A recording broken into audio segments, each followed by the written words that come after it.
Yo, yo, yo, what up, folks? Man, we back. As my man Plies would say, me and Hoop Jargon, we are back. It's been a minute. This is a hot topic. Everybody was jumping on this about midnight, 1 o'clock last night. So we decided to do a show. What up, man? What's up? What's up, man? Appreciate having me a part of the show, my guy. And yeah, man. You know how we do it. It's used to be every Thursday, man. We didn't fell off strong, man. I seen Christian G was up in here early talking about he can't wait. Yeah, man, this is a crazy, crazy topic. It's Nick Saban versus Nick Saban versus everybody, really. That's what it seems like, man. But he took a shot at Texas A&M, and then he took a shot at Coach Deion Sanders and Travis Hunter. So, I just wanted to get your thoughts, so you can go ahead and pop it off.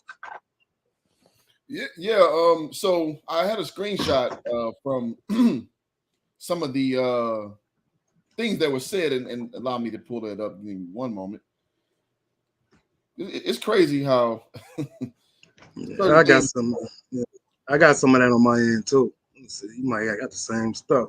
Yeah. So the quote says, Jackson State paid a guy $1 million last year. That was a really good Division I player to come to school. They must have misquoted that. To come to his school. It was in that paper. They bragged about it. Nobody did anything about it. And Coach Prime responded saying, "You best believe I'll address this lie, Coach said. So tomorrow, I was and awakened my son Shador Sanders." I don't know why he wrote like that. That's kind of yeah, me neither. They sent me an article stating that we paid PAYED, funny. Travis. Somebody, man, this is a funny on here. I'm sorry. That we paid Travis Hunter $1 million to play at Jackson State. We as people don't have to pay our people to play with our people. Very much a lot to unpack. My initial jerk reaction to that is, it ain't no fun when the rabbit got the gun, man. Yes, sir. It ain't no fun with a rabbit. We're talking about one of the most privileged blue blood program beneficiaries, which is Nick Saban, complaining about a school like Jackson State basically eating off his plate. Mm-hmm. And I'm gonna say, boo freaking who, man? Boo freaking who? And and I'm not gonna put this on the plate of like a white man per se. But that's what people who are privileged, that's how they think. They want to stay on top forever. And if you ever infringe on their territory, they're going to come in with the claws, no matter how cool they are doing the Affleck commercial and all that. Mm-hmm. You stepping in on their property, and we see that in the narcotics game, right? That you can be cool, but when you start stepping in territory, all that cool out the window. Yeah. And I think, just to kind of jump it off, I think that's what we're seeing right now. You come off a little salty, Nick Saban, God dog. Yeah, absolutely correct. And it's funny that you said that, because I did a video early this morning. My laptop was tripping, so I pieced it together on my phone. Really not good working on my phone. And I said the exact same thing. I said, ain't no fun when the rabbit got the gun.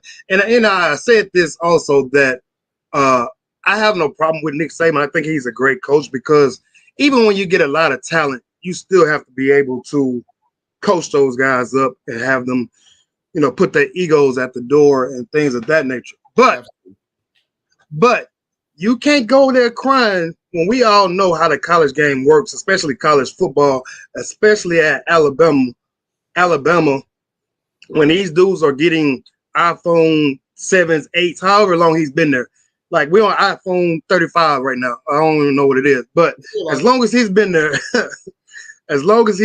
these guys have gotten perks. They've gotten things underneath the table. Like, we're not stupid. We're not stupid. So Nick Saban going out crying about this situation. And my thing is, why are you still crying about it? That happened in what, January? Yeah. So we're still crying about this situation, man. And shout out to Christian G. I see we 23 strong. Y'all make sure y'all like, share this stream, subscribe to this channel, subscribe to Hoop Jordan, all this stuff. Kenneth Papes Jr. said Nick Saban been crying for the last year or so because he knows these Texas schools money longer than Bama. Just wait until Texas join the SEC. Um, it don't get it twisted. Alabama is still cream of the crop. Uh, these Texas schools are going to get a lot of kids that they lost over the years, especially UT, to schools like LSU, to schools like Oklahoma, Alabama, because these kids want to go play in the SEC. But Alabama is still going to be very, very, very good. But I have a gripe with Nick Saban tripping like this because if you don't know all the facts, don't go in there and make these accusations about this young man. He doesn't know Travis Hunter. He hasn't been with them over the last 5 or 6, 7 months. So don't come at this kid now because he decided to go somewhere. And if I remember correctly, he wasn't even going to Alabama. So why are you tripping? Yeah, he's going to Florida State. Yeah. And my thing is, even if you know him, let's say you know him like the back of your hand. Mm-hmm. No, don't hate the player, hate the game, bro. Yeah. The whole reason why he was able to navigate how he did, let's play it Nick Saban's way. Let's just say what he said is exactly true. Mm-hmm. Like you just let in with, dude, you've been getting these backhanded deals using boosters. Like these dudes ain't coming to Alabama just because they love Alabama. Because let us remember, before Nick Saban showed up, they had the David Croyle, Brody Croyle, I believe his name was. Yeah. Bums. Alabama was a bum ass school. Yes, it was. A huge bum ass school. So you came and you did your thing. No, nobody's gonna ever, challenge that. You came in and turned that bad boy around. But you benefit because the reason why I'm saying that is when you first came in, you weren't getting these top tier guys because they had nothing to go off of. You were a failed NFL coach at the time, right? Mm-hmm. So they didn't come play for you just off rip. They came for what Alabama could do for them, which was be this huge fan base, which is allegedly lace your pockets up on the back end. Like, come on, let's be for real here. But again, what I do want to say, this is just what rich, smart men do. Rich, smart men try to marginalize a wave that they see coming down the pipeline by shaming it. That's all he's doing. So you're trying to stymie it early so that people don't start to follow suit because over time it's going to take more off your plate. And that's why they did that to LeVar Ball, in my opinion, when he had the JBA. They were saying, how it's a good idea, but not him, and blah, blah, blah, blah, blah, blah. Because all you're doing is just trying to take that spirit away for people that, it's an alternative to going to the NBA. And you saw G League had their first Rising Stars program. You see the NIL come right down the pipeline. Like, come on, man, y'all. You got to start getting ahead of these things, man, because that's what people do. And like I said, that people think the common folk or the common fan is stupid. And, we can kind of say that. But for guys like us, we know what's really, really going on and how salty Nick Saban is right now. And we did a show about when the NIL first struck. This was probably August maybe last year. We talked about this and how all this stuff is going to trickle down and it's going to even up for these other schools and whatnot. And here we are, and going into June of 2022, and it's still coming out. They're mad that the playing field has been even. Is what I'm trying to get to. And is this Ghost? Is this Ghost? Ghost, you didn't change your name about 5 times, man. Hey, come on. You already know what time it is with Ghost. Shout out to Ghost, man. But yeah, they've changed. The playing field is now becoming even. And so, guys, like you said, they're taking money out of his back pocket, man, or his front pocket, whatever pocket he want to call it, man. Nick Saban is only at Alabama to win championships. That's it. Like his legacy is already cemented. So he has to continue to get these top guys to continue to build on that, even though it's already cemented, man. So let me read this comment right quick. Ghost says, Alabama, a powerhouse of football, their recruiting class, always top 3 in the country. Saban might as well recruit Dudley off for offensive. That's funny. I'm pretty sure Dudley got no eligibility love, man. Ghost also says, you don't know, man. You come back. College football recruiting is high school drama. Coaches be getting hella jealous, man. Yeah, but this is nothing new. This has been going on since we were back in high school, man. High school coaches, AAU coaches, or whatever, trying to get something out of a college coach coming in to try to get their kids, man. So this is nothing new. It's just there's just a bigger spotlight on the situation now because of immediate access with social media. Um, People like us speaking about these YouTube shows, these Twitter shows, all that stuff. So it's more of a spotlight, and then you throw in the NIL situation. Of course, it's going to get attention. Man. Of course, it's going to get attention. I see Kenneth Pace made this comment. Yeah, I got this screenshot actually from Travis Hunter. He says, I got a meal, but my mom's still staying in a 3-bedroom house with 5 kids. Whew. That's tough. I ain't gonna lie. I got a few problems with that, but I'm go ahead. Speak on it. I noticed that with, and I don't want to come off like I want to slander his mother, but if that's the case and he's not saying parents, that's a whole other issue in itself of how our community tends to be projected. Well, how the results play out and how we champion that shit. So I do, and I don't want to probe any further because I don't want to make it about that. But that's interesting. That did stand out to me the way he labeled that. Yeah. We all know how that goes, man. I'm gonna put the stream link up in the chat if anybody wants to join in, share their thoughts. Also, if you like what we do over here, man, please hit the Cash App. It's scrolling at the bottom. Subscribe to Hoop Jargon. Like, share, all that other stuff on every social media platform. But yeah, for folks that just kind of jumping in here, we're speaking about this Nick Saban situation, and he didn't just go off on Jackson State.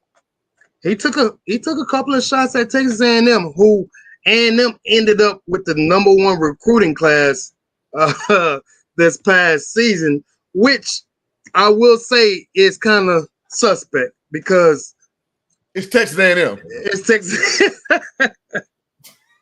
Just say it. Now, I have no gripes against any school. I really don't, man, because I can care less, man. I'm a fan of sports. I don't have the only team I really cheer for are the Houston Astros. Only team I really cheer for. Other than that, I just like to watch. But Texas A&M, I think I've said this on past streams. They have this moxie, this walk with their chest up high, like they've won national championships. Exactly. And the only thing I can't think of that they won a national championship in is track. I want to say in track. So we care about track, like, but only during the Olympics, like, for as Americans. But for as like football, basketball, and all these other sports, they walk around like they got 5, 6, 7, 8 national championships, and I'm just like, no, buddy, no, that's not what it is. So, for them to get the #1 recruiting class, something is going on out there. As a famous man once said, man, ain't nobody came to see you, Otis. Nobody ain't nobody came to see you, Otis. Not a soul, dog. No one thinks of Texas A&M when you think of Texas football. Name me one Texas A&M track runner. I can't. Exactly. I can't. So point proven. Somebody in the chat, one name I should know because I can't name one for Baylor. Jeremy Warner. Yeah, but he was like he a dinosaur now, but. Yeah, nobody cares about track runners, man. I remember that dude. What's Marquise Goodwin? Did he run track? Burner. Yeah, Marquise Goodwin was fast. Yeah, he ran track, and but he played football though, so that's why he played football. Yeah, so Kenneth Pace says we know why the Aggies got the #1 class, but Jimbo did fire Saban. Yeah, man, he went at Saban saying that Saban thinks he's a god. You can go ask any coach about him and all these other things. So it's like it's and that's good, man. That's good. That's a good competitive spirit. You don't let anyone talk down on your name. You don't let anyone talk down on your program. But come on, Jimbo Fisher, we're not stupid, man. Kenneth says they wanted girls basketball years back. Yeah. So UConn's won like 35 million championships, and nobody gives a damn about UConn's women's basketball. Sorry, it is. And again, I don't want to be insensitive. I want to be honest. If you had be honest. Like nobody cares about women's basketball like that. Yeah. Go ahead. Yeah, I was just gonna add. For the most part, nobody watches women's basketball unless you have a daughter, unless you had a wife, girlfriend that played college basketball or played women's basketball. But for the most part, the common fan, they don't watch women's basketball until the Final Four, and that's Right. that's kind of being generous, you know what I'm saying? But they play some good basketball, but for the most part, people are not saying, man, let me go see what college girls basketball game is on today. If you hear UConn, if you hear South Carolina, they're playing each other, okay, then we can talk. But other than that, and I've interviewed a bunch of women's coaches on this channel, and they can coach. They really can coach. But they're on a continuous climb to push their sport forward, and I'm not knocking them for it. They got some work to do. It is what it is. And that's why, I didn't want to be disrespectful, but I had Cynthia Cooper on my channel, who I hold in very high regard. Mm-hmm. Ariel Wilson, current coach at SMU, coached at Baylor, coached at Michigan. I hold her in very high regard, but if we're just being honest about the sport, that's my opinion. It ain't going to change just because I personally know two people who do really well in that or have done very well in that capacity. The truth still stands. Yeah. Truth don't care who tell it. Yeah. That's why, in my opinion, the WNBA is such it's a bad product. It just is. And it literally, and I saw this stat the other day. It's never turned a profit since day one. Wow. Never. Wow. So, just being honest. This is what, 25 plus years, right? Didn't they just make 25 years? I know I was like in 7th, 8th grade when they started. So I mean, I think they just made 25 years. I think they were celebrating 25 last year. So, and again, man, if y'all want to jump in on this, the stream link is in the chat. Please do so, man. We would love to hear from everyone. And again, folks that's just joining in, this is about Nick Saban taking his shots at Jackson State and Texas A&M and Travis Hunter. And let's just keep it what it is. He's a little salty. Well, let's say he's a lot salty. He's like Lowry seasoning right now. Yeah. Because this is still, again, we said this happened in January when Travis Hunter decided to go to Jackson State, and here we are going into June, and whatever show he may have been at or whatever he was at, somebody had to ask him the question. I do have a clip of that, but he's speaking about A&M. But for the folks that's in this atmosphere and this metaverse, whatever you want to call it, we're talking about how it's affecting the Jackson State and HBCUs in general. Well, let me say this too, Will. That makes my point stay intact. That all he's doing, because let's be honest, some people will go with the racial angle. Mm-hmm.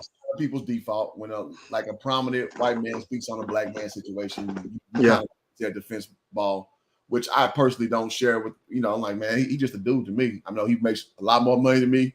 I know he's a lot more popular.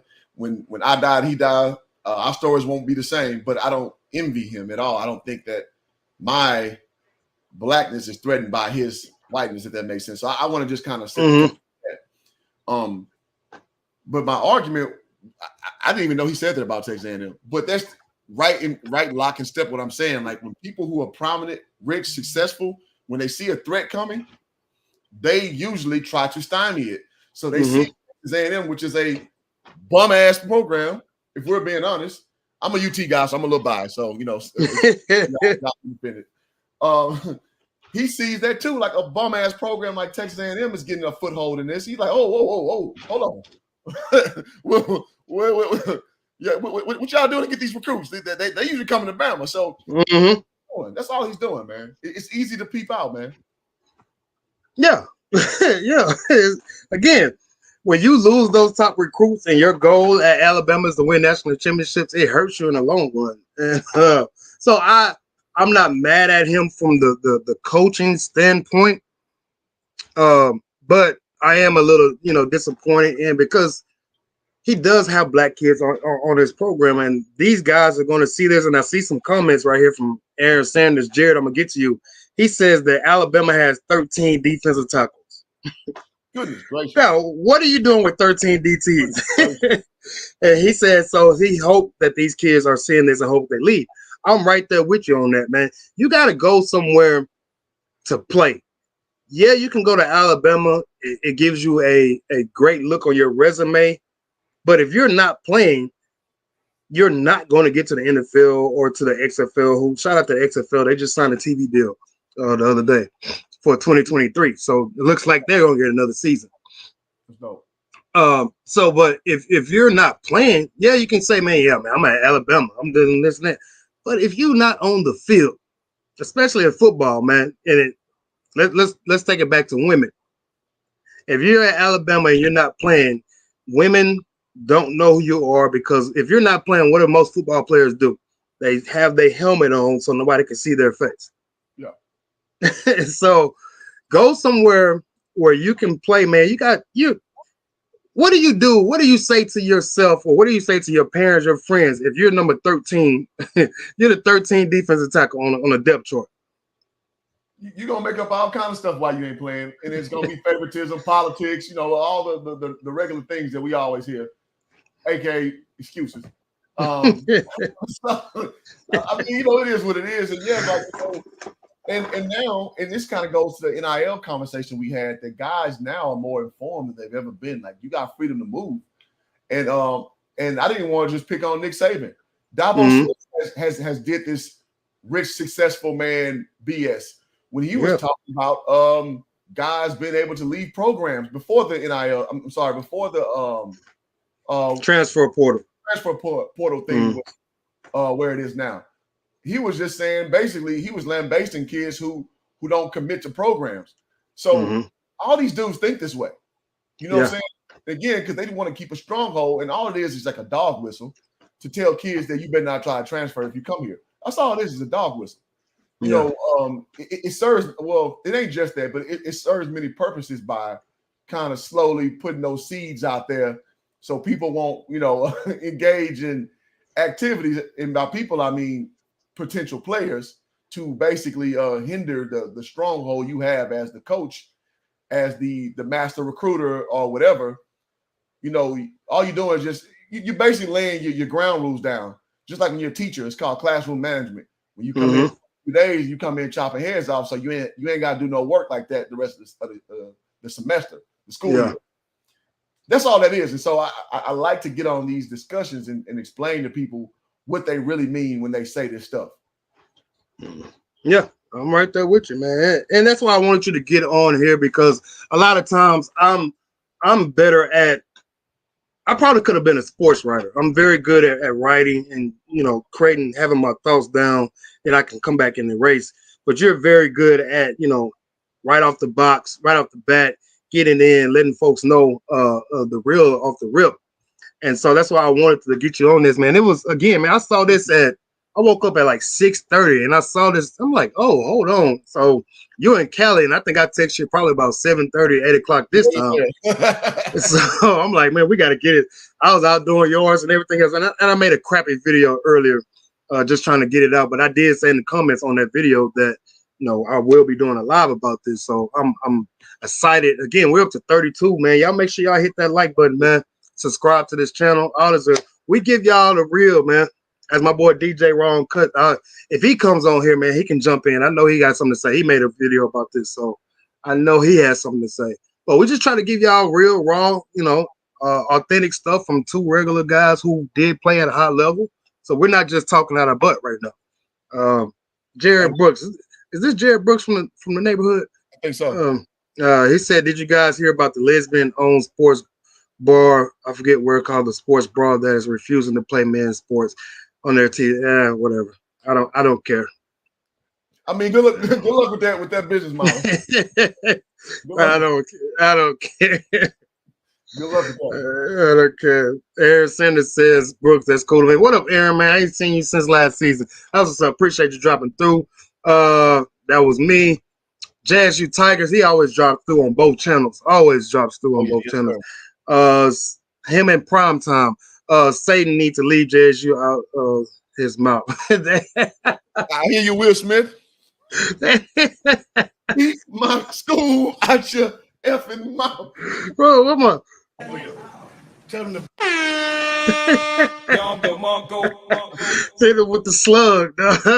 Hit him with the slug. he can't Yeah, he did, man. Even Kenneth Pace says even Mac Brown and Kiffin been hating on it. And yeah, these coaches gonna hate on that, man, because when you're a head coach and you're at a college, man, you want to keep a stronghold on these kids. You want to try to keep them under control. And we know how we've all been through it, especially if you play sports, being a young man or a young woman. You get the big head. It's easy to get the big head. And so these coaches want to kind of keep that straddled in and keep them focused on the team goals. But it's also possible, it is very possible to be able to promote yourself, promote your brand, and still be team oriented. So Mac Brown and Lane Kiffin, they can miss me on all the other crap. Absolutely. I mean, again, like when you just take the emotionality part out of it and just see it for what it is, you see what they're doing. You see what they're doing. It's just kind of comical when people interpret it.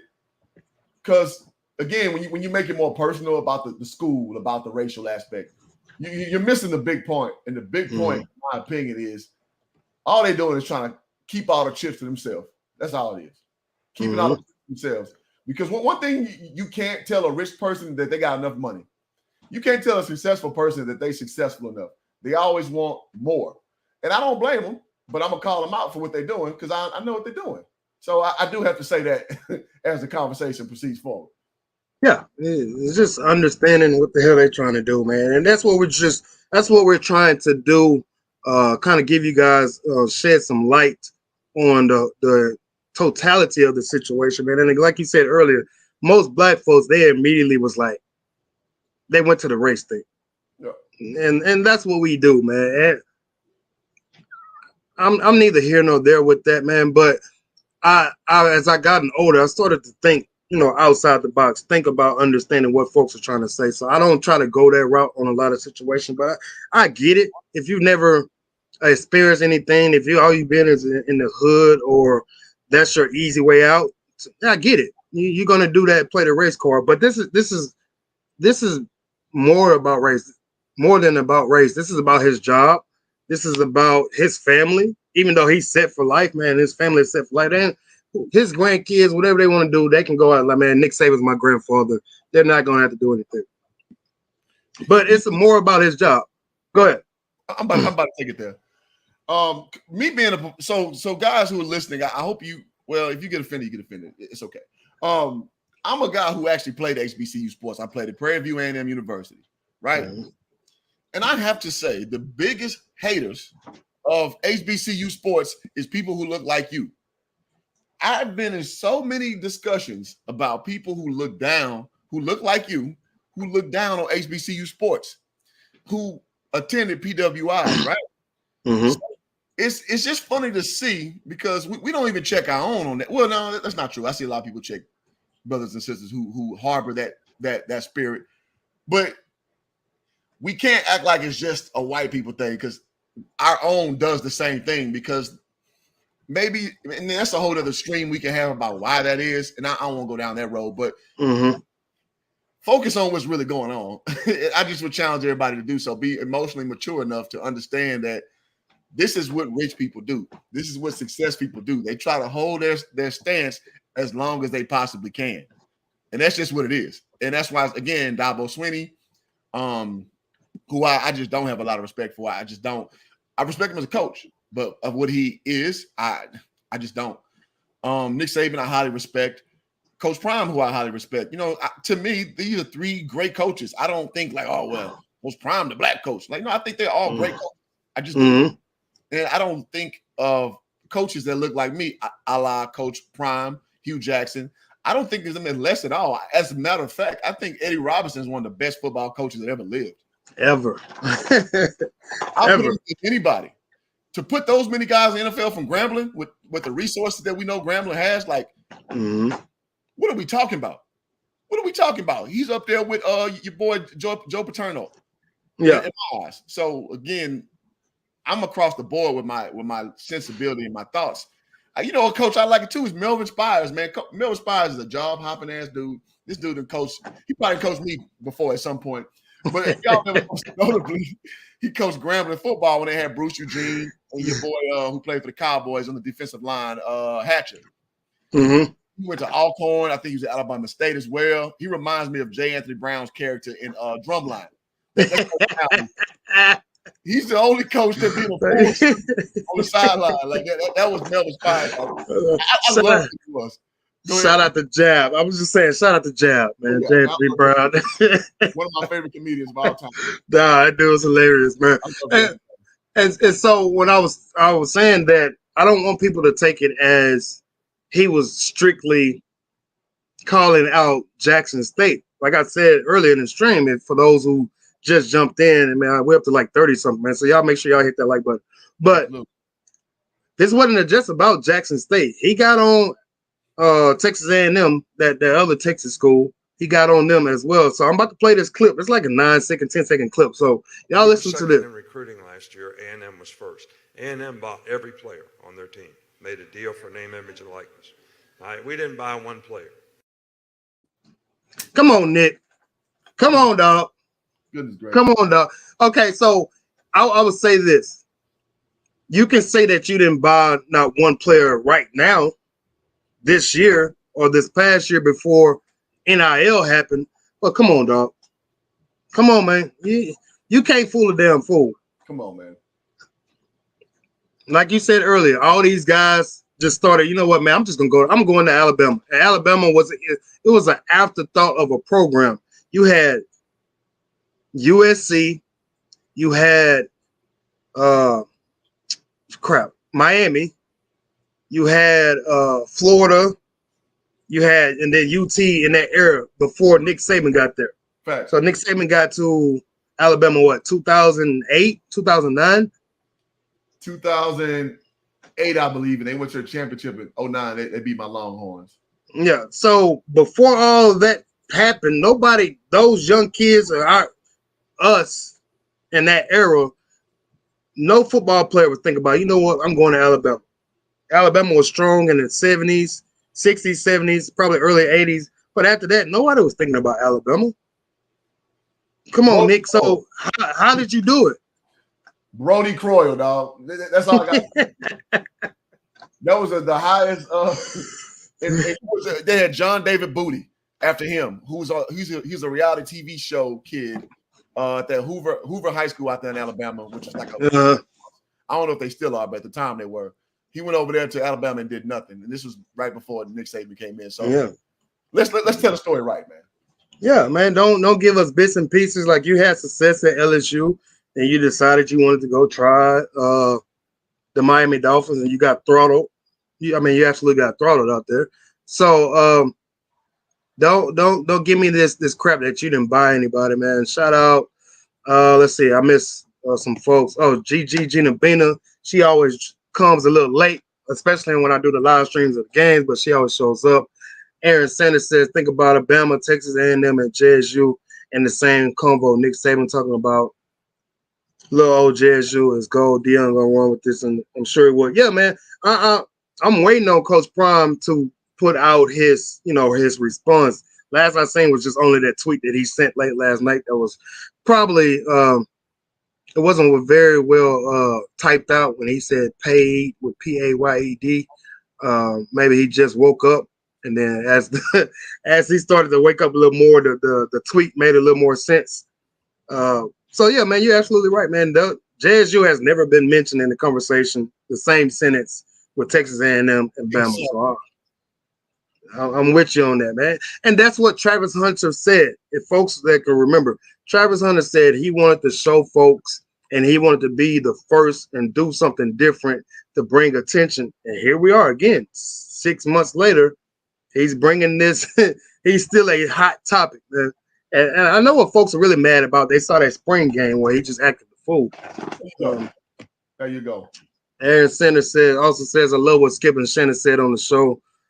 But where is Stephen A. Smith? He always talking about the bad and never the good. I haven't seen Skip and Shannon's show in a long time, man. I used to watch it a lot, but I'll be gone before it even comes on.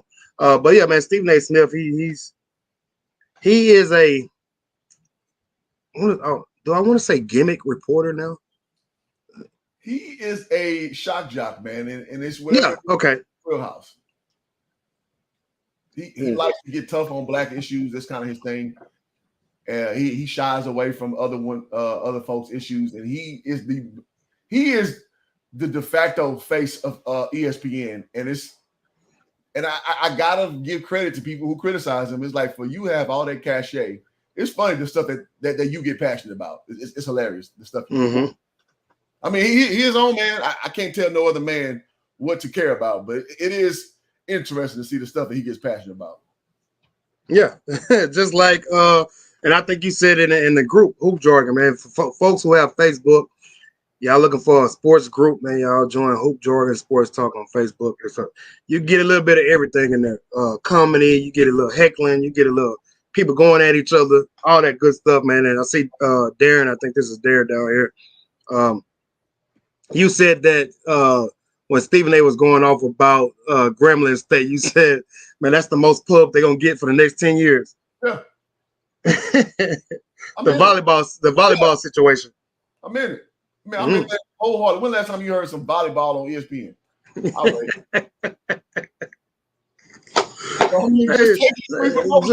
It's free promotion. Hey, take it or you leave it, man. Take it or you leave it. As our bus driver said back in comic book. Shout out to Book, man. I for folks, man, me and Cliff was in the same neighborhood from middle school to high school, and our bus driver stayed in the neighborhood, which is hilarious. I didn't know he stayed in the neighborhood. That's yeah, Book stayed right behind me, man, off of that first street from Conlon. But yeah, man, anybody who want to join, man, I'm telling y'all, man, this is good conversation, man. We don't like to hog. For folks who have an opinion, man, y'all join in. The stream link is in the group in the comments. It's right there. And I think this is Darren Brown, man. Shout out to D Brown. Him and Hoop Jargon do a very, very good show during football season called Straight No Chaser, Dallas Cowboys Talk or whatever. So y'all check that out. Find that on YouTube. Very, very good. Yeah, I appreciate that endorsement, my guy. Yeah, very, very good show. And shout out to D Brown. This dude is usually right on a lot of his takes. And he said Saban won at LSU also. If Urban Meyer didn't have any issues and he decided to come back to Florida, he would start to instantly get better recruits, man. Urban Meyer was a walking football coach god. He's a sleaze. I think he's a sleaze of a person, but he's a hell of a coach. He's a hell of a college football coach. Yes. He is. And again, man, I'm better than other people probably can separate art from the person. And I think a lot of people struggle with that because, like, you know, and again, I won't go down another rabbit hole, but it's like when people deem a person is a crappy person. Leaders, listen. When people deem that somebody's a crappy person, people tend to be like, "Oh, well, nah, everything they do is garbage." Like, and I don't do that, man. I judge you on the merit of what you do, as it pertains to what you do. But now, when the conversation pivots to other stuff, it's just like, yeah, trash, garbage. Like, yeah, I'm with you all the way. So with Urban Meyer being who he is, well, you can say Joe Paterno. Well, he let go on his watch. You can call it trash being as well. If we're being just honest and succinct with this conversation. However, I try not to let that dominate the narrative of the actual conversation, which is what that person was as a coach. I try to keep it in balance and in bounds. So like my emotionality or like bias, as it were, doesn't creep into what I'm actually just assessing, which is how successful the coach is per se. And so, yeah, I do have to say that because I notice a lot of people struggle with that, man. Yeah, not being able to separate artists from content or vice versa. So I'm with you on that as always. And again, man, I need somebody else to jump in on here. We can't be the only two, rocking on this, man. We're 40 minutes in strong. We got 41 people in here. Somebody else has to share their thoughts. And again, this is an open discussion. This channel is ran by the viewers, man. And say, as D Brown is still commenting, he says, not saying he doesn't have any history in paying players but some coaches I can give the benefit of the doubt. And then he says, but you're right. He says not one, basically saying not one player being paid. It's hard to believe, man. It's very, very hard to believe. He also says that, so Cliff, this is a question for you. So did you get recruited by any bigger schools, and did you ever get offered any money? Okay, who is HJ's initial person? Did you get recruited by any bigger schools? You ever get offered any money? No, I did not. So I don't think this is Darren Brown. No, this is not that. Yeah, he just said it. He said this is actually my first time on your channel. Yeah, okay. So you got a similar name to a dude that we know. So my bad. Appreciate you though. Appreciate you.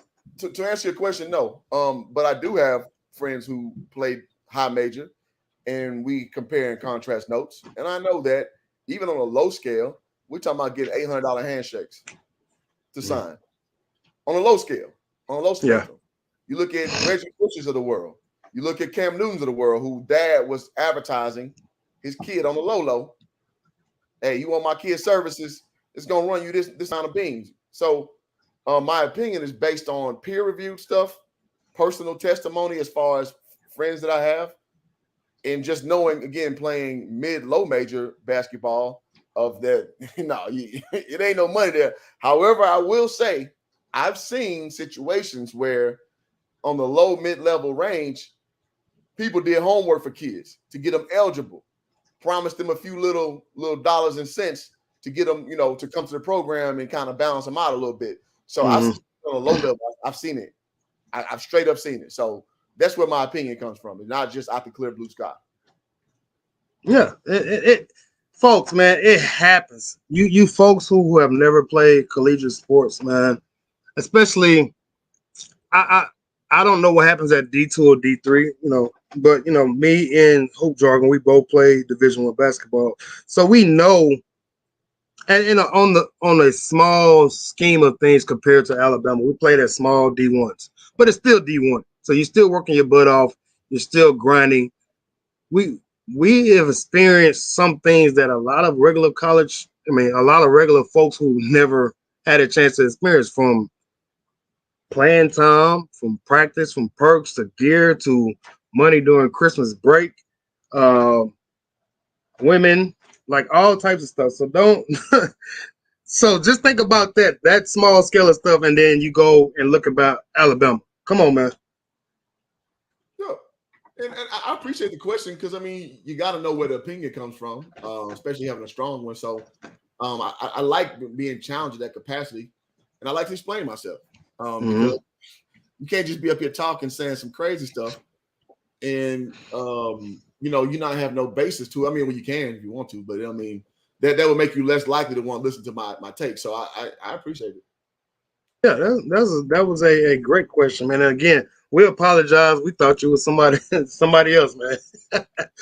So, man, first time to the channel, much love, man. Make sure you subscribe to Hoops Jargon channel too, because we both kind of have the same thoughts. We have different opinions about certain things, but for the most part, we kind of have the same mindset on a lot of stuff in life and in sports, man. So this whole situation from Nick Saban, and I don't know the context of what happened. I don't even know how that came up. It looked like he was at maybe a fundraiser or something. I don't know. And then somebody asked the question, and so he gave his true feelings. Is what I'm projecting and what I'm seeing. He gave his true feelings of how he felt about the whole situation, because it might have been a question about Texas A&M, and then all of that kind of spewed out, and then it directed towards Jackson State and Travis Hunter, who's a young man who has nothing to do with this. He has a right to go whatever school he wants to. Absolutely. He didn't have to go to a Power 5 school. Hell, he could have went to. I can't even think of another school. He could have went to Stephen F. Austin. Whatever he had a choice to go whatever school he wanted to. And folks are mad that Deion is basically coming in and even making the playing field even. And that's what I'm getting for the most part of this situation. And you know what? The reality is good. You want to make people uncomfortable. If you're going to make change, this is what comes with the role of curating change. People are not going to like it. They're going to speak against it. They're going to try to stymie you. They're going to make you what they call it gaslighting. Like what you're doing is not a good thing. This is good because if you weren't doing anything, you think Nick Saban to the point you just made earlier, you think he would even talk about Jackson State? Mm-hmm. No. This is what comes with it. This is what when you talk that boss talk, which Deion Sanders does like nobody else on this planet in the history of the world. Yeah, I was about to say he might be the best ever at it. He might be the best ever at it, though. Yes. So you think he can't handle this? Somebody coming in, who's a square in the sense that I would say Nick Saban has a lot of charisma. I would. But comparatively speaking, to quote Macho Man Randy Savage, comparatively speaking, you outclassed. This is a dude who puts circles around you in this department. You feel me? And you know what? You can even see it in the Affleck commercials. Come on. The charisma, the ability to want to be on camera. Like it was when I first seen that commercial, I'm like, damn, Nick Saban on the commercial. And then they switch it over to D, and I'm like, okay, that's why. No. That's why. It ain't Nick Saban ain't in the commercial with. Let me rephrase that. Deion Sanders is not in the commercial with Nick Saban. Nick Saban is in the commercial with Deion Sanders. There you go. For folks who don't understand, like this dude is one of the most recognizable figures to ever live. And I would just break it down into football. He's one of the most recognizable figures in football history. Yes. And in baseball history. Baseball history, yeah. You can throw that in there too. Yeah, I got to give another country credit, Sub-Zero, 36, 38, a lot of credit. He was, he's a little older. He's about 10 years older than us. Mm-hmm. Deion was playing in Atlanta. Like, Deion had the city on pause, bro.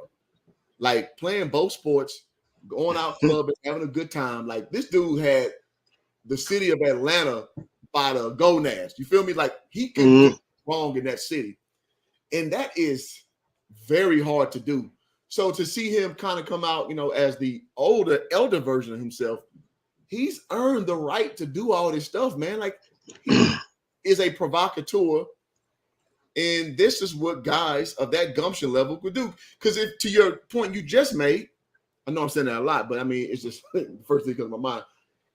If he went to Towson University, if he went to Youngstown University, if he went to Georgia Southern, it would be the same thing. Mm-hmm. Exact same thing, because he has the cachet that dudes wish they had. And that's just what it is. So don't take it personal. Just appreciate game and appreciate what he's able to accomplish, man. Yeah, I'm with you on that. And D Brown says it. I don't remember D Brown. He says Nick Saban had commercials with Affleck before Deion. Okay, that may be so. But in that commercial right there that we're speaking about, who do you remember most out of that commercial? It's prime time. We all know.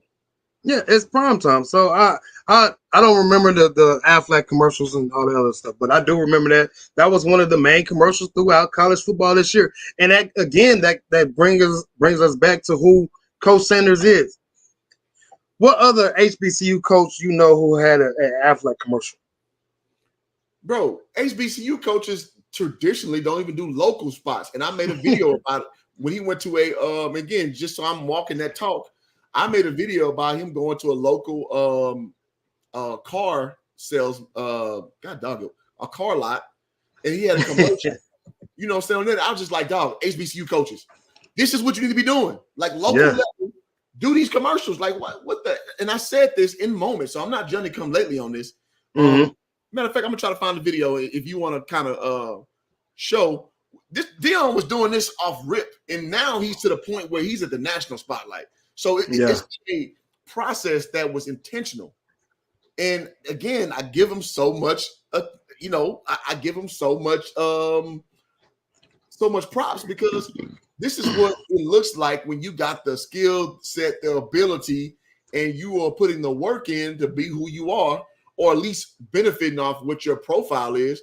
This is what it looks like. Yeah.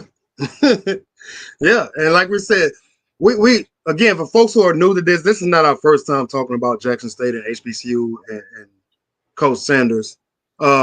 This dude is a very methodical. He's very shrewd. Everything I think he does is very thought out and drawn out, and he's able to see uh, different outcomes, different scenarios. So all this stuff that's happening, he's expected it.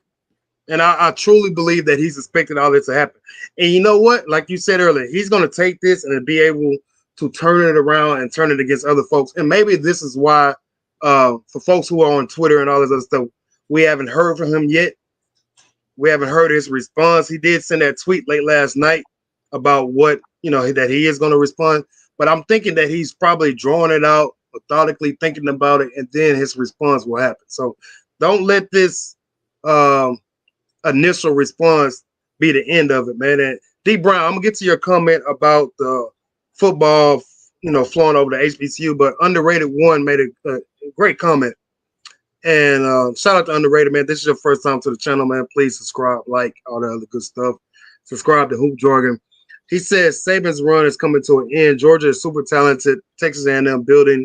The star players are going to the highest offer. This is the beginning of the end of roll time. What you think about that one?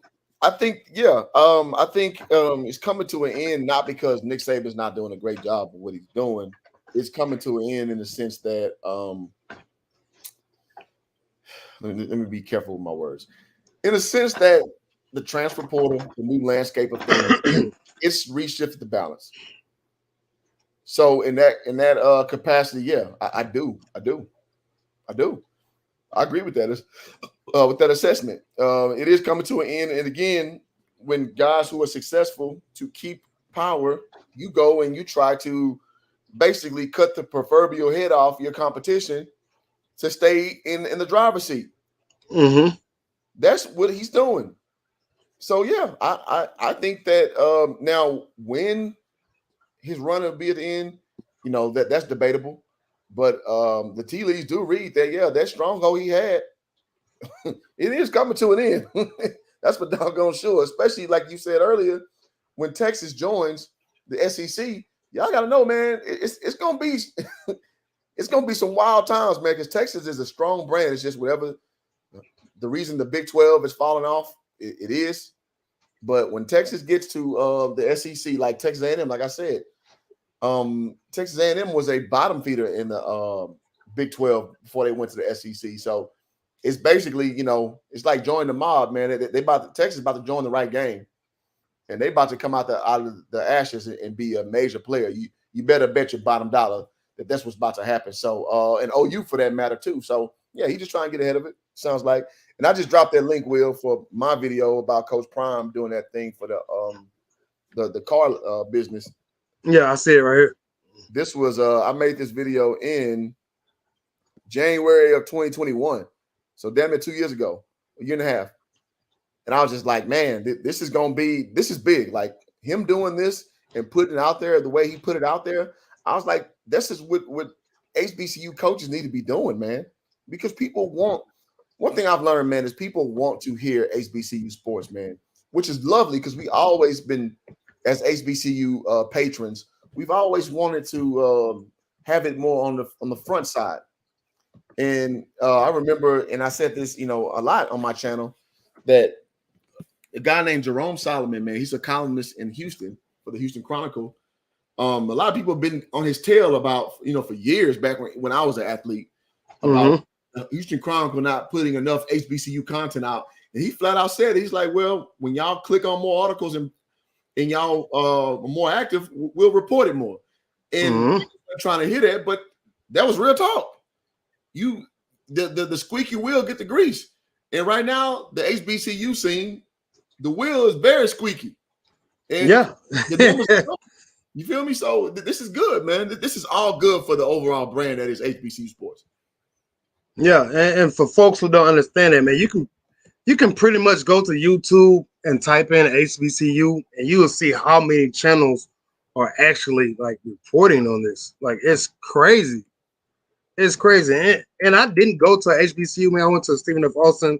But if an HBCU would have recruited me, I damn sure would have went. And I went to Stephen F. Austin off for just a bad situation back at home. just going to school, like it just happened. So I'm not tripping on how my life turned out because I met a bunch of great coaches through that situation.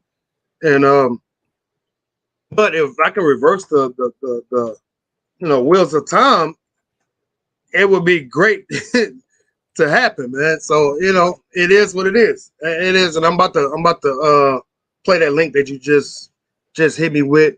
Shout out Jenna Bena's back. You ain't missed much. We still talking about the same stuff over and over. We got some new folks that dropped in. What it says, D Brown says you got to go to a meeting. We're joined if y'all still on. Yeah, we might be on for another 20, 30 minutes, man, just depending. Again, this stream, these shows that we do, it goes as long as the fans are engaged and having fun and enjoying themselves.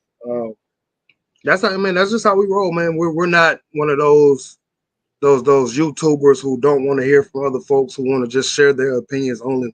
We're not those type of dudes. Slowly, I've become that. Some people really?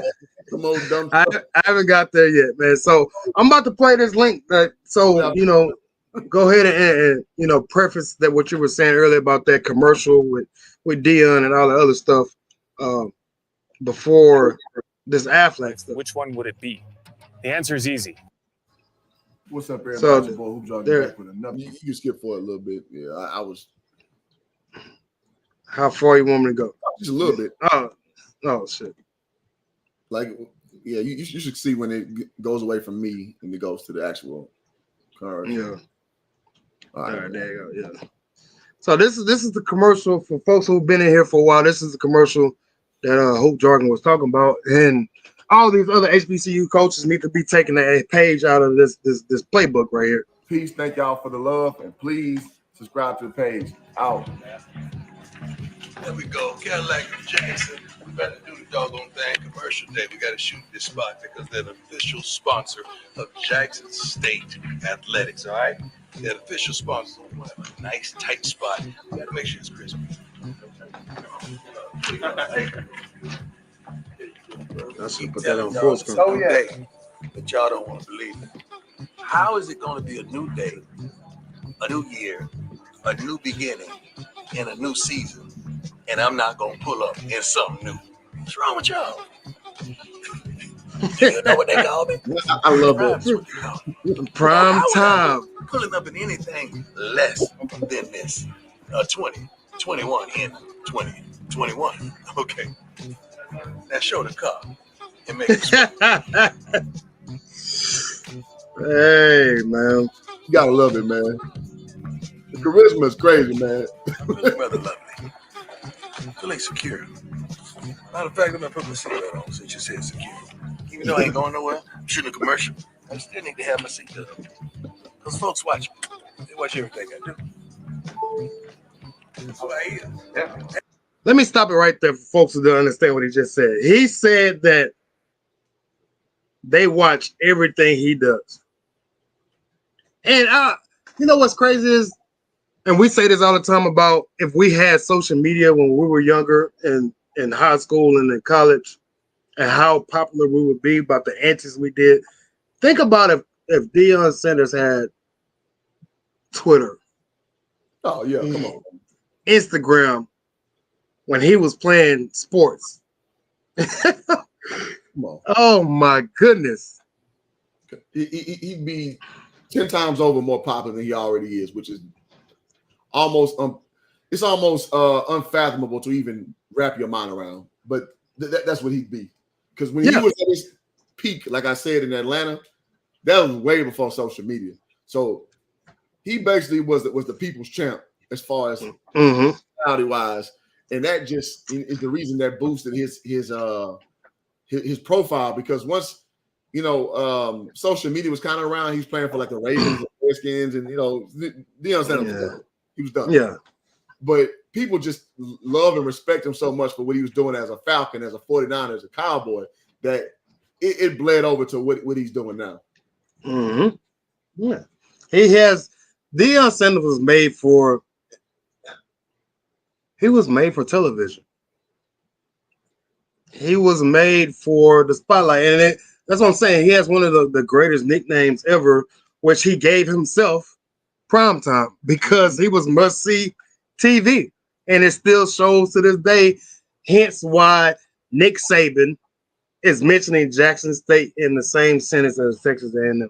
Mm-hmm. So I don't know how much more this commercial is. We're gonna let it rock. Look at it. So clean it's dirty. I need to see inside this moment. I need y'all to see inside this thing. Look at this. Now this is prime. I don't know what these other car dealerships doing, but Cadillac of Jackson, the official car dealership of Jackson State University Athletics, this is how we do it. I don't know what anybody else is doing, but this is how we do it, baby. In a minute, I want to spit. The Bible says, seek ye first. Stop it real quick. Deion is what LeVar Ball is with an actual career that you can verify what he is. Because the way he can adapt to a situation and have that moxie, that arrogance that some people hate, most people love because it's funny. That's what LeVar Ball, that's how LeVar Ball is so good at what he does. Because he just got the gift. And again, LeVar don't have a career. Deion got the career on top of all that. And that's what Deion Sanders basically is. He's LeVar Ball with a career. Sports career that we can document and observe. Yeah. Like we actually seen this dude go from the top of the mountain to the bottom. And again, Deion's one of my favorite dudes because I heard one of his testimonies, you know, when he gave his life to God, and he's talking about his career. And he said how he's never done a drug in his life, and you know, women was his drug, but I'm not even going to talk about that. But here's a dude that won a championship Super Bowl with the 49ers, and he said in his testimony, for folks who never heard it, y'all try to go find it. It was with Bishop T.D. Jakes, and it was in the 90s somewhere. And he said he felt empty, even after winning in the Super Bowl with the San Francisco 49ers. He said, what did he do? He wanted another challenge, and he went and played with the Dallas Cowboys. And he won a Super Bowl, and he still felt empty.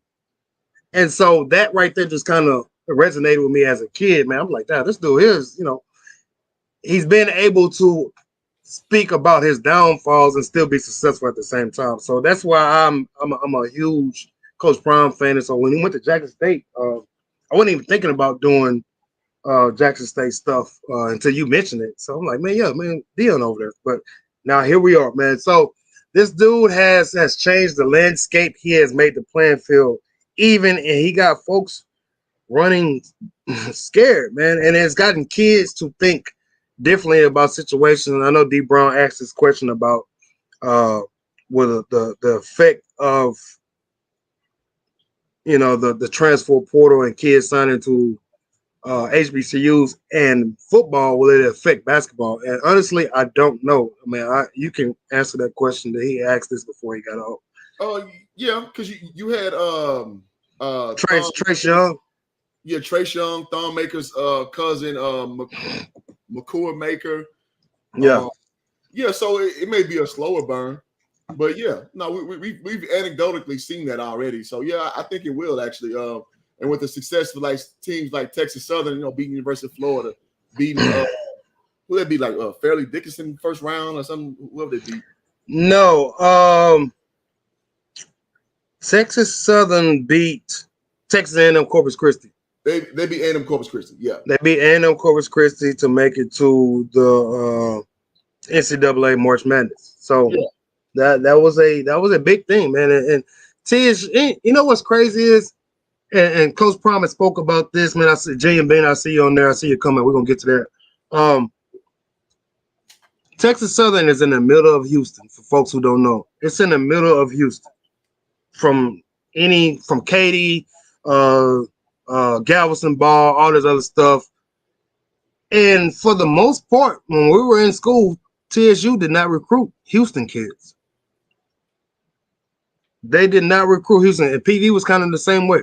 Didn't really recruit. You'll see guys from these schools from New York. You'll see dudes from Michigan on the rosters and stuff. I'm like, here you are. You got a bunch of. What's going on? What's going on with the sexy chat stuff? Come on, man. Golly. So- Hard family. Somebody put them on the timeout. But yeah, and for the most part, I can understand why they might have been doing that because they really thought that they couldn't get those kids. And Coach Prime said it to these college coaches and high school coaches, stop showing me the guy that's fourth string, fifth string. He's like, oh, I think he might be good for your program. He was like, nah, I want to see the kid that Alabama's recruiting. I want to talk to the kid that Texas is recruiting. And so he's changing the mindset of every HBCU there is. And you see that's happening at Gremlin State. You see what's happening at Southern with Coach Dooley going over there from PV. You see what's happening at Alabama State, who I think is going to surprise some folks because they was a really, really young team last year. And they got a new head coach. And what's the name? Eddie Robinson. Hell of a receiver. What's the coach name? Eddie Robinson. Eddie Robinson Jr. So it's going to be good transfers too, bro. Yeah, straight. Yeah, and we all know, folks, and you especially know, Alabama State might be the best facilities in HBCU in the SWAC. Agreed. So it's and again, we've done this video. I've done a video by myself. It's called the prime time effect. It's the Coach Deion Sanders effect. Nobody was speaking about HBCUs before this dude brought his cachet, brought his charisma, brought his personality, brought his sons. Now he has his daughter at Jackson State. And it's changing the mindset of a lot of dudes. And he was able to get a guy like Travis Hunter. And not only Travis Hunter, Kevin Coleman. Yep. All these dudes are changing their mindset. It's the HBCU awakening is what I like to call it. And the transfers, like, one thing what I heard somebody say is, well, HBCUs have been getting 4-star, 5-star transfers, and I was like, true. One that comes to mind is Victor Ike coming from UT. He went to Southern running back. Handle your business. I got to rush. Okay, yeah. So Victor Ike, going from University of Texas to Southern, career didn't pan out like you thought. But I mean, the sentiment is true that yes, HBCUs and smaller schools have always gotten big time or big name transfers or highly ranked in high school transfers. True. But the flux of it that you see now is unprecedented. It's crazy when you look at it now to see how frequently schools are flipping 3-star and up kids to the HBCU ranks, which I always stated is, again, I'm Prairie View A&M over everything. I hope Prairie View win every time. And we lost in the SWAC championship to Jackson this year. I doubt we'll be in the championship game this year. It is what it is. But I got to say, I'm rooting for everybody, man. Like, it's a crazy good uptick of talent. Because I got to be honest, when I played basketball at Prairie View, we weren't very good, and our record proved that. Our football team was on the uptick, and they ended up winning a SWAC championship within 3 years. And I saw how it looked from when we were my senior year, which is 2007, 06, 07. Our football team, man, we couldn't even get a kicker on scholarship, a consistent kicker. Like, I remember we lost to Alcorn State. We played in Cyprus on their field that they had, that brand new high school field they had. And we lost the game because we came back and we had a field goal, like a 40-yard field goal to win the game. Field goal kick it. He was our punter, who was an all SWAC punter, also moonlighting as a kicker, which those are two different things. Man, he kicked the ball, man, that thing went like that goddamn football probably landed in the next city over. It wasn't nowhere close. And the point I'm making is I saw the process of when we became a good football team. Shout out to KJ Black, came over from Western Kentucky University and took over as quarterback, who currently coaching for the LA Rams, and he formerly coached for the Florida A&M University as coach and the co-head coach or whatever they call that shit now. But I saw the process, and I'm seeing now that across the board, man, it's a hell of a product now for the SWAC HBCU scene. And I just sit back just smiling because all of it's good now. And I can watch a game, it don't matter who's playing now, and enjoy it. Whereas if I'm being honest, hell, I couldn't even enjoy watching my own school play, 15 years ago, just being real. Mm-hmm. That's tough. Shit, PV was on one of the longest losing streaks ever in sports competition. So I can understand where you're coming from. Facts. And T Stamps, he hit the nail on the head. When dudes did come, they got in trouble somewhere. That's when they came. When you had too many decisions, options rather. That's when you came HBCU level. And I'm glad to see that now it's not an afterthought like that anymore. Guys are actually coming because they want to be a part of something. And I think that's the difference. That's something that if we follow HBCU sports, we've always been passionate about that. Like, why kids don't want to come and change their own, future? Like in the 70s, a lot of kids were coming, to HBCUs in the 60s and what have you, in Grambling in particular. So why don't we trust ourselves to raise these young men? Why don't we trust ourselves to have the capacity to adequately teach the game of football or baseball or football for that matter? Why don't we trust ourselves? And it just took a guy like Deion, again, being a great provocateur, arguably probably one of the greatest that ever lived, to basically take that lid off of doubt. A great video I've seen on YouTube probably about a year or so ago is these little dogs. They're inside this kennel that has no top on it. All of them is just barking and just kind of panicking. Well, just barking because they don't want to be in the kennel. And what happens is one of the smaller dogs just slowly inches up and crawls out of the kennel. And then once the dogs see that one little dog just inch up, hop over the fence, they all start doing it. And that's mentally what you see what Deion did for a lot of people who like the idea of going to a HBCU. They just ain't trusted. It's just like, but what if this happens? What if, I'm not giving myself the best opportunity? Deion took the lid off that. So now there's no lid. So now guys don't think it's that much of a chance, or it's risk rather to go that route. And I love every second of this. And this is why you got dudes like Travis Hunter saying that he wanted to change the narrative. He wanted to change the thought process of the dudes that's coming after him. And it's a great thing, man. And I'm happy for everyone. And even shout out to Jerry Brooks. And it kind of goes to a statement that he made earlier. He says, I just appreciate what Coach Prime is doing for HBCU scene as a whole. It's about time they leveled the playing field. Hey, man, you're absolutely correct. Absolutely. Bottom line, absolutely correct. Jimbo Fisher. And let me put it like this. If somebody asked Jimbo Fisher that same question that they asked Nick Saban, he might have thought it through a little bit, but I'm pretty sure he probably has the same thought process that how can Jackson State, a school in Mississippi, get a guy like Travis Hunter when everybody in the country wanted him? This dude probably has letters from when he was in 7th grade, 8th grade in his room. So how can a coach like Coach Sanders, Deion, which is going into his like 3 years, maybe?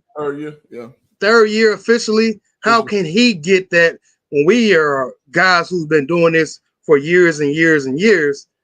How come we didn't get that guy? And to basically put it into simple terms, their feelings are hurt.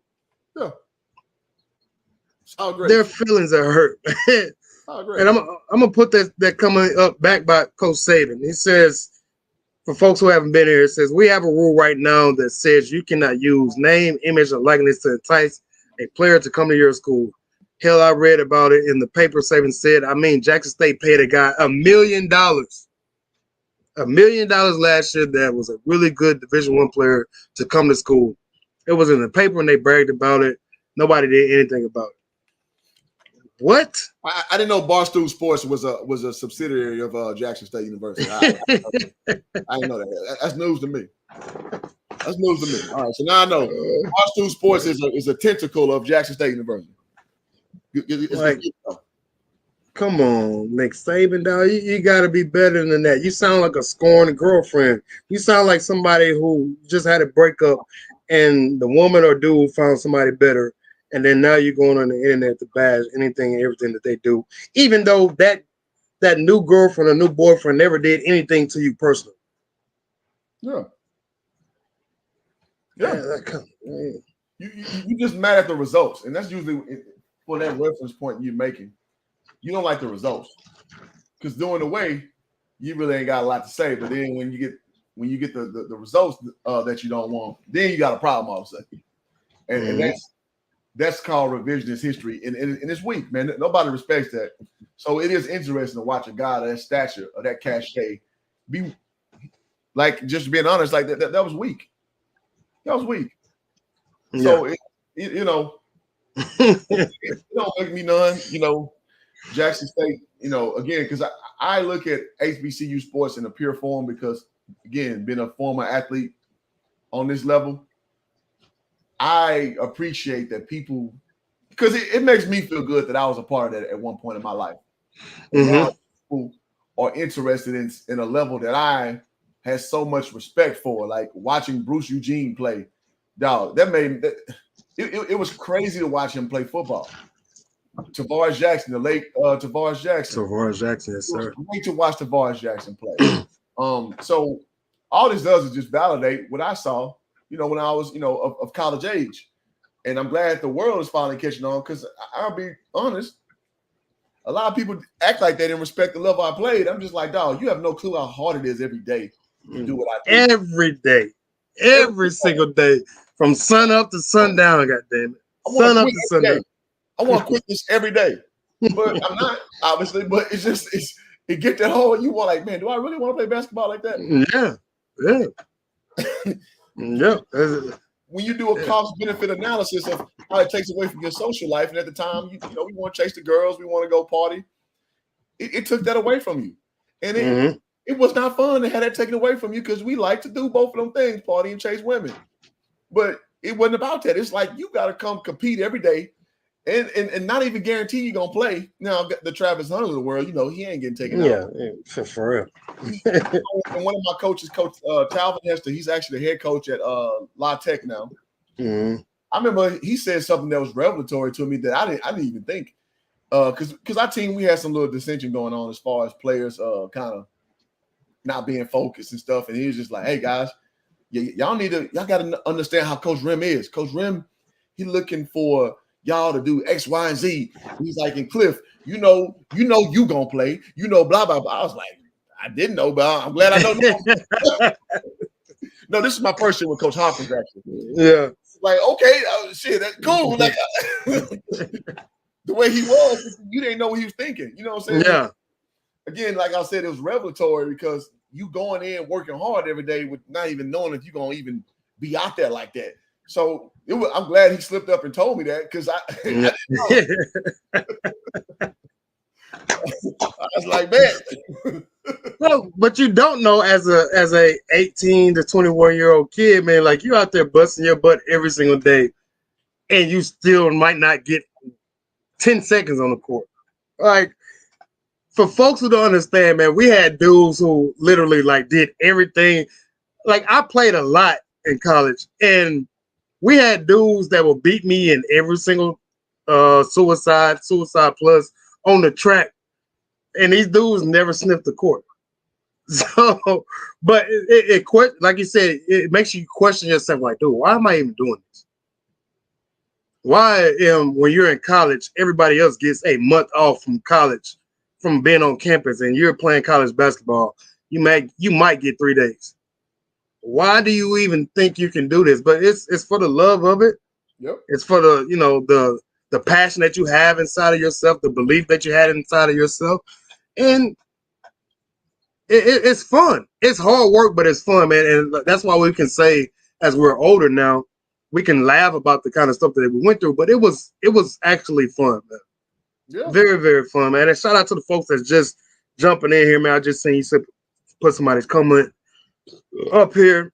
T Stamps, appreciate you coming through. If this is your first time dropping in, please subscribe to both channels, 20 Game Sports, Hoop Jargon. Find us on all social media platforms, all that other good stuff. But very, very good comment. And you share the same thoughts and sentiments a lot of folks do.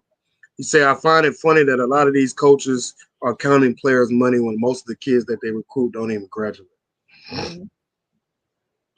A lot of kids don't graduate, man. Like we said, at some point, you get to the point like, dude, I'm tired of doing this. Why am I doing this? And so a lot of kids do quit, and therefore they don't graduate. If they're not, especially if they're not playing, it's very, very hard to go to practice every single day, do the same thing that the starters are doing, do the same thing that the six man. Facts.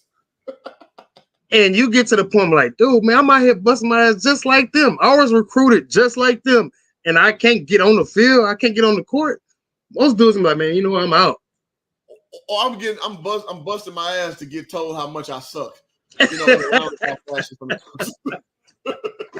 it's a rough middle game, man. With that, man, it's a rough game, or get hurt a lot of.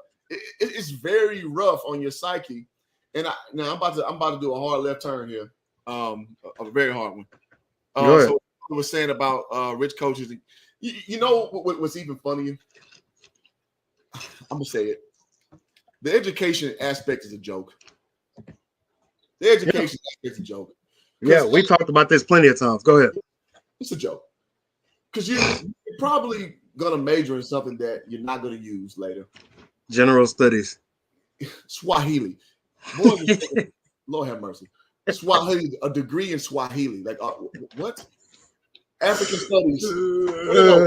Classes, I'm sorry. African studies as the actual degree.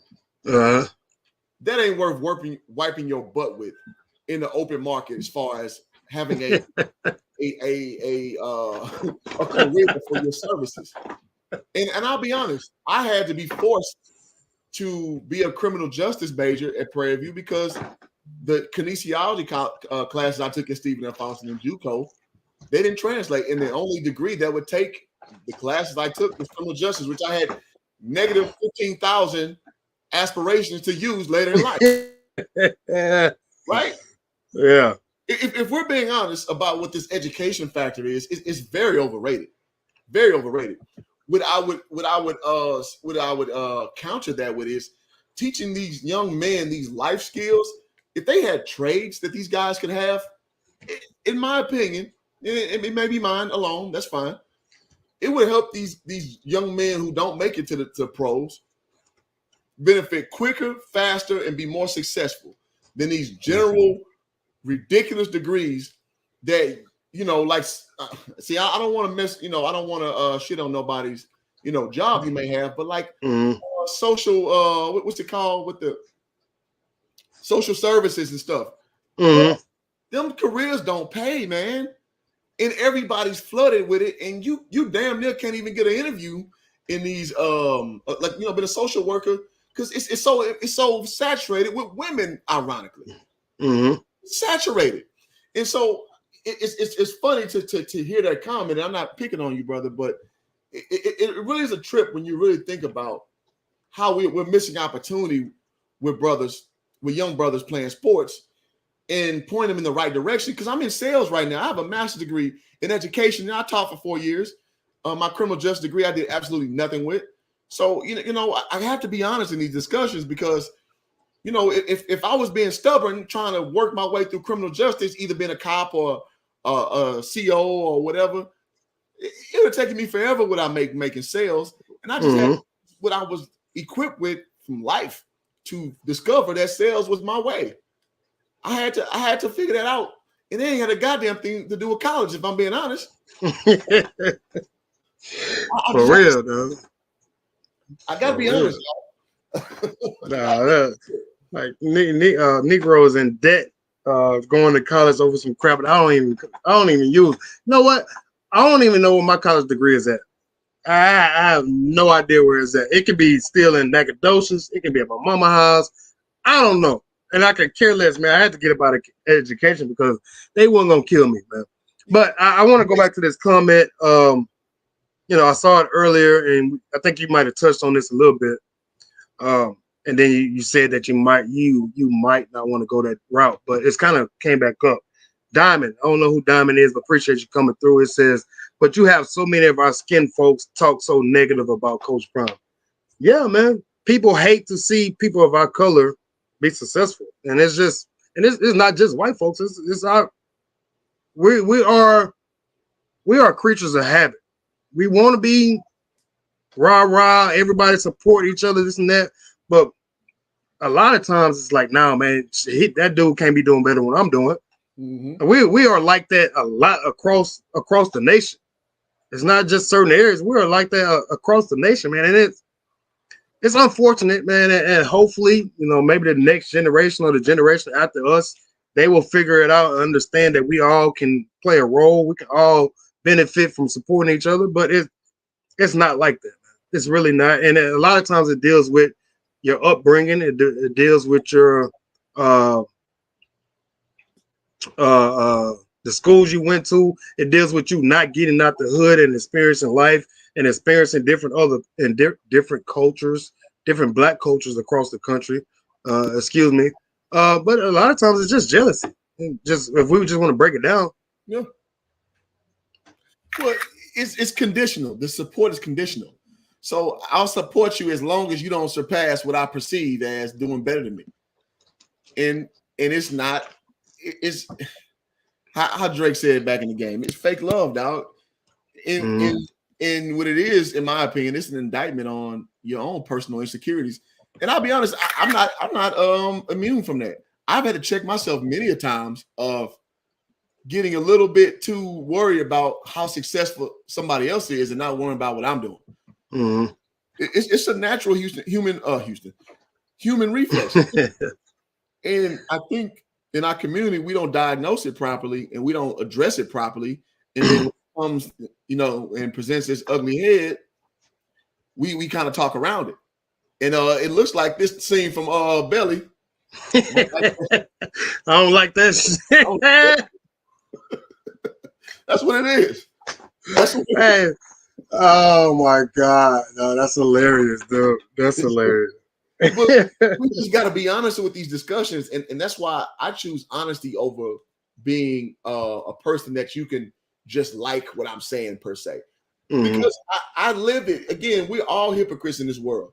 We all are infallible. Like we're going to make mistakes. One of my favorite songs from this group called the Human something that is like I'm only human. Like that's what we like. I don't care how much you try to prop yourself up. You are going to make mistakes. You are going to go outside of your own ideology. But smart people rein themselves in. When you're going too far one direction, you got to be okay. I'm tripping. You have to, because if you don't, you lose scope. You lose reality. Like the movie Inception, like the little spinning top thing was his reminders. You stay with reality.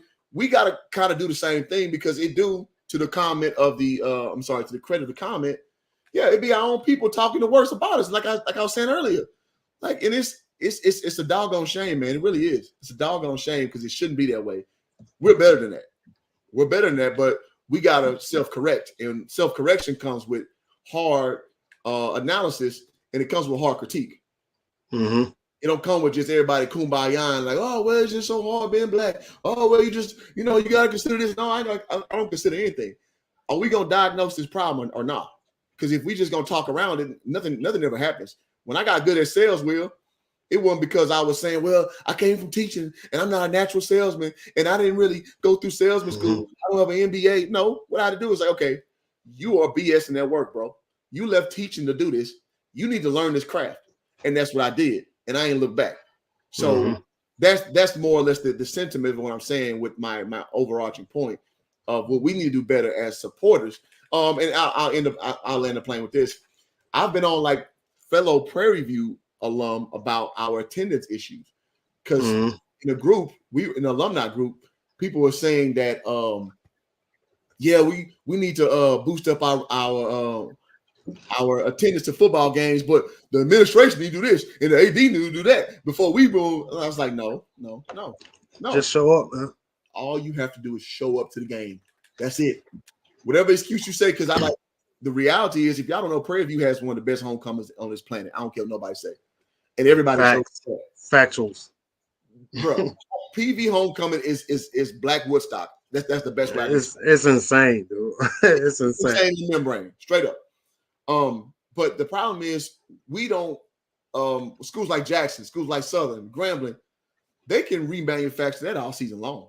Mm-hmm. You got that one, pile of glory, and then that's it. So the alumni was making excuses for all this stuff. I was like, no, because when you are emotionally invested enough, i.e. homecoming, you bring your ass down to the Prairie View, Texas. That's what you do. For real. Which is 40 minutes outside of Houston. 40 minutes, man. Huh? I say, yeah, 40 minutes. 40 minutes. You have no problem of not only going there, probably getting intoxicated, probably making bad life decisions, probably overpaying for a hotel if you even get one. Yeah. You got no problem parking where it's so hard to even get to the tailgate area because parking is just it's unbearable. You got no problem doing that when you invested in it. But then a normal game, we play Alcorn State, then you know the stadium half full. Yeah, we gotta own that.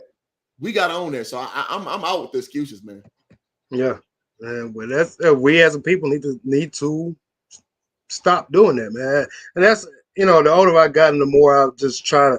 I don't really deal with folks who make a ton of excuses, man. Like I can make excuses about my health, and Thanks. I did this and I did that, but it's all on me. Like I've made bad decisions with my lifestyle over the years, right. And this is why I'm in the situation that I am. So I don't try to complain about that kind of crap anymore. And shout out to Randall Thomas. Kevin Coleman took it over the top after 100. Yeah, man, Oh, yeah. That was a big pickup, and I'm gonna do a video about them that offensive unit that's coming to Jackson State next year, or that's at Jackson State. Going to be special. I really think it's going to be special. And, I miss my dog, man. I'm going to miss my dog, my boy Warren Newman, man. Well, shout out to Warren Newman, man. He just got signed with a CFL team, I think, whatever. D. Brown says, I definitely don't understand the attendance issues with Texas Southern and PV.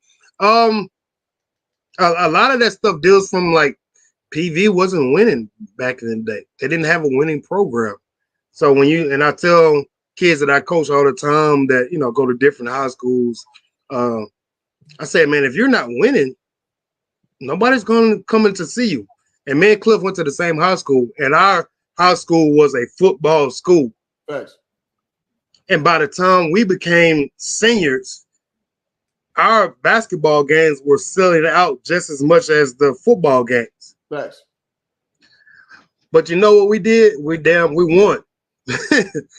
If you don't win, nobody's coming to see you, man. So when PV and Texas Southern, especially the Labor Day Classic, people, they wasn't going for the games. It's kind of changed now. The mentality's changed. But for the longest, those teams weren't winning, so nobody's coming to see you. Texas Southern didn't have a very good record last year, so nobody's coming to see you. So you have to build a program to make people want to come see you, man. Like it's a sad reality, of course. Oh, I'm an alumni. I graduated from this and that. But if you aren't winning, man, nobody's coming to see you. And that's just from a sports fan standpoint. I'm not speaking from an alumni standpoint. I'll be honest though, Will. Something that got people to come to our games too is I'm not going to just give myself credit for this, but I made sure that we manufactured like attention. So, and rest in peace, Miss Davis. She used to do the announcements in the morning. And I used to be the one who wrote the script for her to announce about the basketball games because I noticed we wouldn't get no shout outs in the morning. And we kept in high school. So Miss Davis used to do that for me. And she thought actually it was Coach Brush doing it, but it was me. It was me. So she was asking for a free t-shirt. I was like, well, I don't know. I'll see what I can do. She's like, well, the coach got me doing all these announcements. I was like, well, cheat that fool. Yeah. So, and that got people aware just on the surface level of what we were doing as a basketball team, which was, whooping ass. Secondly, it actually was me and Larry who went to when we played against Galveston Ball. I was like, so we don't have no fan buses going out. And we went to who's the principal. I remember that. Yeah, like we did it ourselves. Now you got to do some work, but it got people excited and it gave them the sensibility to come on up there. Like, and we had it packed out, way in Pasadena. You know what I'm saying? Which is nowhere close to our school. And you do got to do some leg work to fans' point, but you got to give to your point. You just said you got to get people excited, and sometimes you got to manufacture the excitement. Mm-hmm. You do. You just do. Because I'll be honest, Houston, and I say this all the time, is one of the worst sports cities in the world. Yep, sports fandom is horrible, and that's why Texas Southern struggles. That's why U of H struggles. And Prairie View, but the remedy is just stop being terrible and show up to the games. That's the remedy. You just show up to the games and all y'all there enjoying your team that you claim you care about so much. That you claim you care about. And the reason why, and I say, well, Houston fans, they just a trip. But the other thing is, for Houston, there's so much other stuff to do than care about sports. There's clubs, there's all, you can go to Galveston, which is the so-called beach. Like, there's so much other stuff you can go do. And this is why, if you folks who don't understand it, what'd you say? So-called beach is the right way to put that. Yeah, so-called beach. So if you ever seen a Rockets game on ESPN or whatever, and you see like the first quarter really empty, one is because traffic is stupid, and two, people are just getting off work. But there's so much other stuff to do in the city that you don't have to go to the Rockets game and enjoy it. And like you really, really don't, unless you're just a diehard Rockets fan. Shout out to my boy Revan McDowell, Rockets fool. I'll steal you. So it's, but again, man, if, like you said, if you're a so-called fan of a certain school or a certain sport, you stop making excuses and you just show up because you support them and you support whoever it is. We're gonna get ready to land a plane here in a little bit and bring the boat into the dock. Got a couple more comments. D Brown says he's a UAB alum. We're in Little Arkansas, the only SWAT school there. We are super small, like Mississippi Valley. I can stand to us, but not the Houston schools, man. But again, the Houston schools, man, you got U of H. U of H is the big school in Houston, and U of H didn't at one point didn't even recruit Houston kids. And this is why Kelvin Sampson figured out the formula. For who don't know about Kelvin Sampson, he's the U of H men's basketball coach. Over the last 5 or 6 years, what he's done with his recruiting, he's gotten almost every single number one player in Houston, in the greater Houston area, to come to U of H. This is why U of H basketball is where it's at now. This is why U of H sports is going to the Big 12 next year or the year after that. He changed his recruiting strategy, and he started getting almost every single number one player in the greater Houston area. And that's he did a great job, man. I can't knock him from that. And coming from Oklahoma, and I don't know where he was at before that. I mean, after that, I know he got fired or something, like let go or whatever. He resigned, but he's done a hell of a job, and that's why U of H is where they're at right now. But even before that, TSU couldn't compete with U of H. Prairie View couldn't compete with U of H. Rice is, folks who never heard of Rice University. Rice University is probably about 15 minutes from Houston, U of H. Mm-hmm. But their school is so hard to get into that folks don't even know about it. So we have universities in Houston. It's just, HBU, yeah, absolutely. HBU Houston Baptist.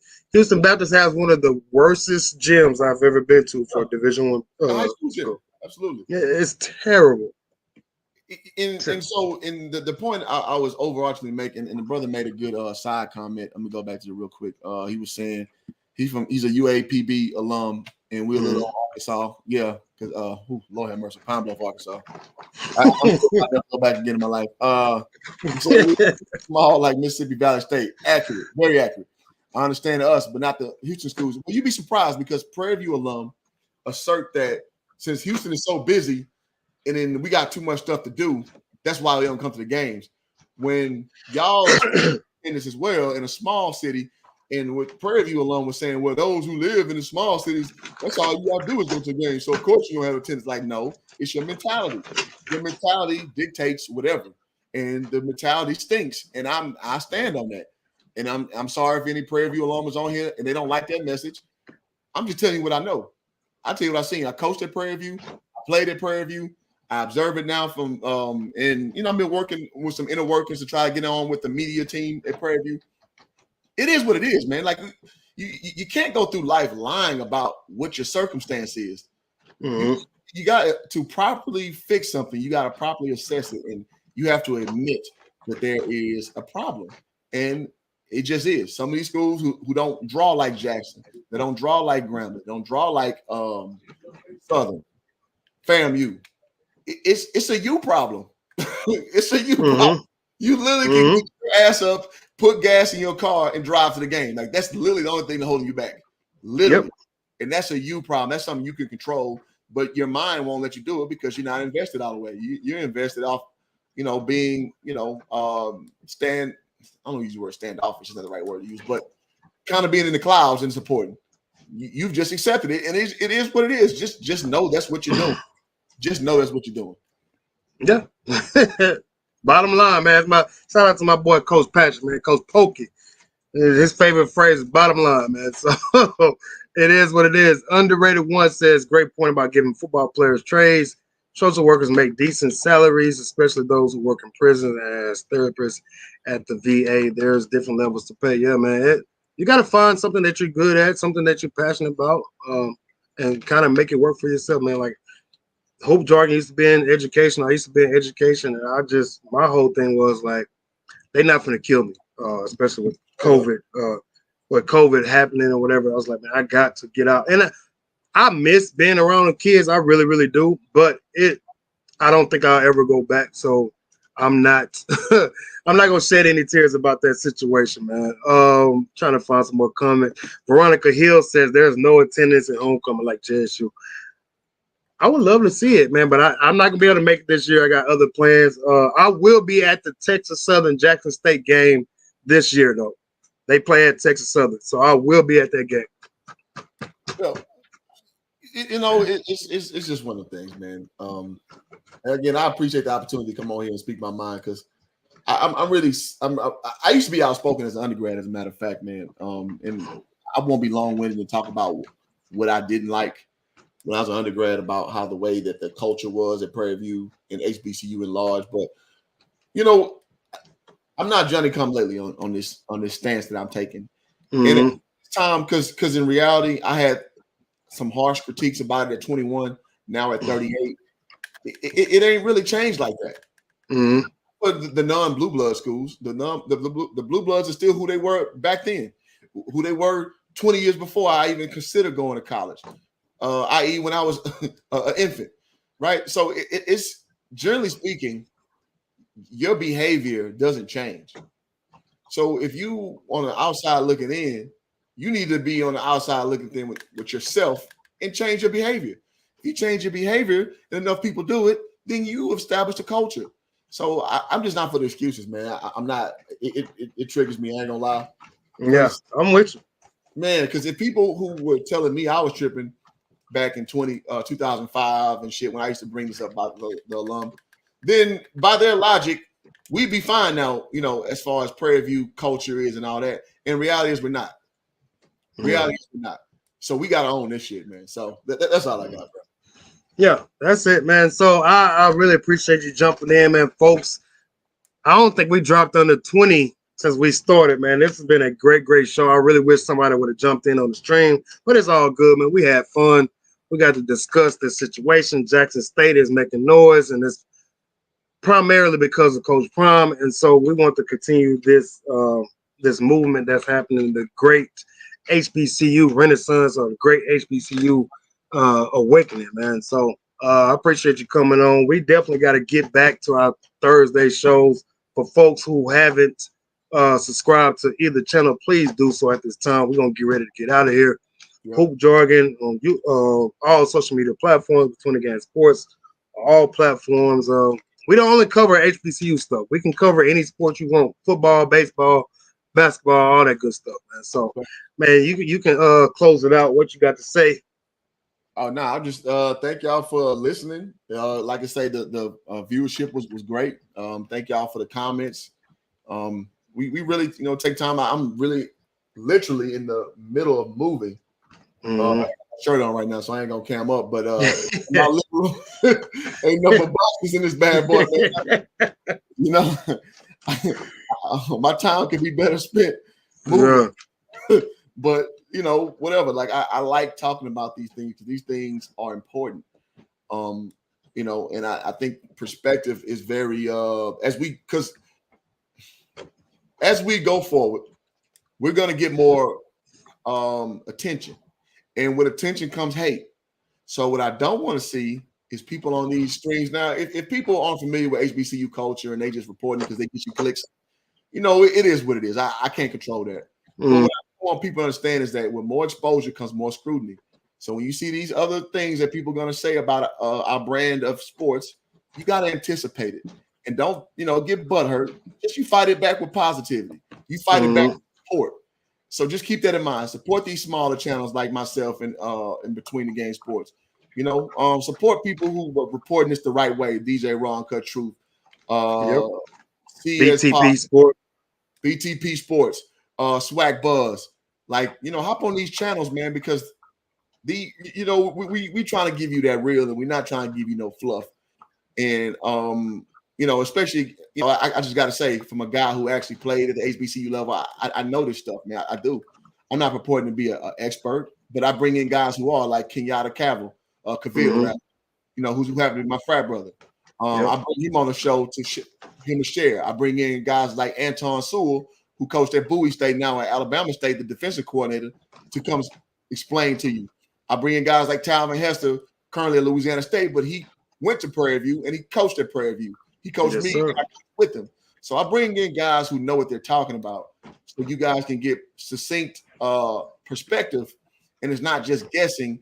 And I just want y'all to have quality, man. That's my whole intent for this. And I don't always get passionate about making a stream because, again, life gets busy sometimes. But when I am on, I try to not to cheat y'all. And I hope y'all appreciate guys like myself and Will, running his page Between the Game Sports, because we really do try to give you quality content, not just putting something out just to, get some ad revenue and what have you. Yep. Well, there it is, man. There you have it, man. Until next time, man. As the old folks used to say, same bat channel, same bat station, man. Same bat time, all that other good stuff. Man, we out of here, man. Y'all have a good weekend. Be safe and all that other good stuff. So, peace. Peace.